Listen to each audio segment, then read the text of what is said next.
పనికాహార పథకం అని ఉంది. దాని మూలం రైతుకు లేబర్ దొరకట్లా. అది పెద్ద ప్రాబ్లం.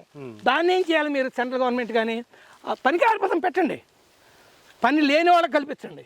పని ఉన్న చోట కల్పిస్తే రైతుకు లేబర్ పని వాళ్ళు దొరకకుండా పోయారు. అట్లాంటి దగ్గర మీరేం చేయాలంటే ఆ పనికాహార పథకం ఇచ్చే పని వాళ్ళని తీసుకొచ్చి లేబర్కి ఇంట్రెస్ట్ చేయండి.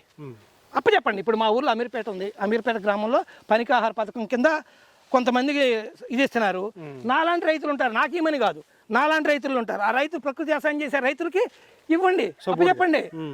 మీరు 250 ఇస్తే దాంట్లో 70-80 రూపాయలు, 100 రూపాయలు మేము ఇవ్వమన్నా మేము ఇస్తాం, 150 గవర్నమెంట్ ఇచ్చేయమనండి.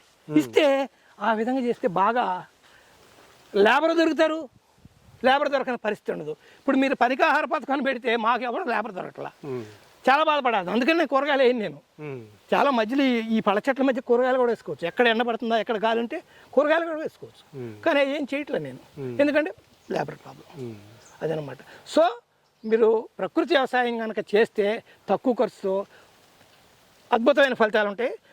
ప్రభుత్వాలే చేయాలండి. నేను ఉన్నమాట చెప్తున్నా. ఇది ఎవరో నాలాంటి వాళ్ళు, కొద్దిగా చురుకైన వాళ్ళు, కొంచెం చెప్పా కదా, కళ్యాణ్ శ్రీనివాసరెడ్డి లాంటి వాళ్ళు, మా విజయరామ్ లాంటి వాళ్ళు, లేకపోతే మా రమణారెడ్డి లాంటి వాళ్ళు, లావణ్య లాంటి వాళ్ళు కొంతమంది ఉన్నారు. సెలెక్ట్ నాకు ఇంకా చాలా 100 పేర్లు ఉన్నాయి, మర్చిపోయాను. మా సుందరరామన్ లాంటి వాళ్ళు, ఎవరు కొంతమంది, వర్తూరు నారాయణ రెడ్డి గారు లాంటి వాళ్ళు కొంతమంది ఓన్గా చేశారు. అందరి చేత చేయించాలంటే ప్రభుత్వమే పూనుకోవాలా.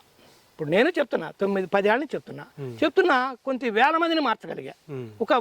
ఒక మనిషి వ్యవస్థను మార్చలేడు, ప్రభుత్వాలు మార్చగలుగుతాయి. వాళ్ళ దగ్గర చేతిలో పవర్ ఉంటుంది.